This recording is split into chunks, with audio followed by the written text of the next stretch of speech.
Welcome, I'm Professor N.T. Wright, and I want to invite you to this course on the Gospel of Matthew. I've read and taught on and written about the Gospels, and not least the Gospel of Matthew, for decades. But in preparing for this course, I was encouragingly surprised by just how much jumped out at me as new. I was particularly struck by the way in which Matthew introduces Jesus early on in terms of the Exodus story and then concludes his gospel with the final Passover, thus providing an overall frame.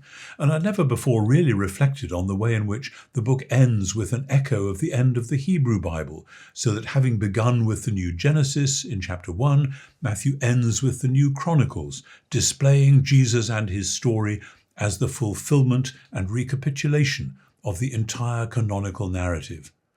All this then goes with the well-known Matthean themes of Jesus' authority, Jesus as Emmanuel, God with us, and faith as the vital human response.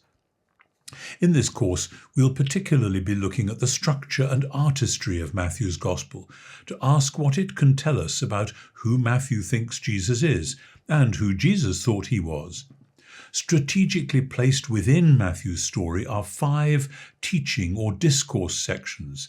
For any early Christian coming out of the Jewish world, this 5-fold structure would echo and invoke not only the 5 books of Moses, but also the 5 books of the Psalms.